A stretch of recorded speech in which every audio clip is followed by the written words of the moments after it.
लोग कहते हैं जोड़ियां आसमानों पर बनती हैं, लेकिन जमीन पर उसे चुनना हमें पड़ता है। और सच कहूं, आज के दौर में ये किसी डरावने ख्वाब से कम नहीं है। जहन में बस एक ही सवाल चलता है कि क्या इस्लाम ने हमें सही इंसान पहचानने का कोई फॉर्मूला दिया है, या फिर सब कुछ सिर्फ किस्मत के भरोसे छोड़कर अंधेरे में तीर चलाना है। हजारों चेहरे हैं, मीठी मीठी बातें हैं, पर कैसे पता चले कि ये जो सामने खड़ा है ये कल मेरी जिंदगी जन्नत बनाएगा या जहन्नम? क्या वो वाकई सच्चा है या सिर्फ शादी होने तक नाटक कर रहा है? अगर आप भी इस कश्मकश में हैं, तो आज हम कुरान, हदीस और इंसान की फितरत यानी साइकोलॉजी को मिलाकर आपको वो रास्ता दिखाएंगे जो कभी धोखा नहीं देता। सबसे पहले फिल्मी दुनिया से बाहर निकल आइए। मोहब्बत अंधी हो सकती है, लेकिन शादी आंखें खोलकर करनी चाहिए।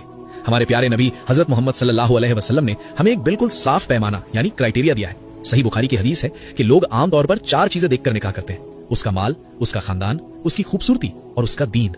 फिर आप सल्लल्लाहु अलैहि वसल्लम ने फरमाया, तुम दीनदार को चुनना, तुम्हारे हाथ मिट्टी से भर जाएं, यानी तुम कामयाब हो जाओगे। यहाँ रुकिए, दीनदार का मतलब सिर्फ ये नहीं कि वो तस्बीह पढ़ता हो या जानमाज पर बैठा रहता हो। दीनदार वो है जिसे अल्लाह का डर हो, जिसके अखलाक मजबूत हो।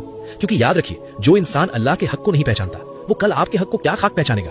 तो सवाल यह है कि पहचाने कैसे? इसके लिए आपको देखने होंगे ये रेड फ्लैग्स और ग्रीन फ्लैग्स। रेड फ्लैग यानी खतरे की निशानी, चाहे लड़का हो या लड़की, गौर से देखिए कि वो कमजोरों से कैसा बर्ताव करता है। अगर वो आपसे तो बहुत प्यार से बात करता है, लेकिन वेटर से, रिक्शे वाले से या अपने घर के छोटों से बदतमीजी करता है, तो होशियार हो जाइए। ये उसकी असली फितरत है। आज वो दूसरों पर चिल्ला रहा है, कल वो आप पर चिल्लाएगा। इज्जत एक आदत होती है जो हालात के साथ बदलती नहीं है।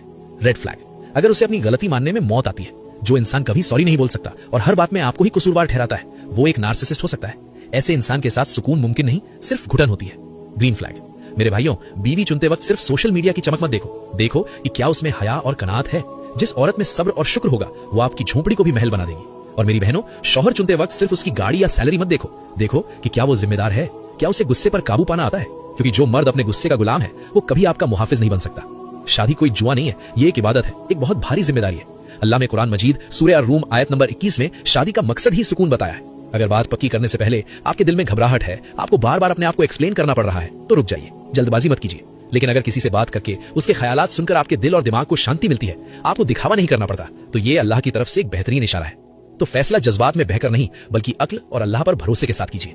याद रखिए, आप सिर्फ एक पार्टनर नहीं चुन रहे, आप अपनी आने वाली नस्लों की माँ या बाप चुन रहे हैं।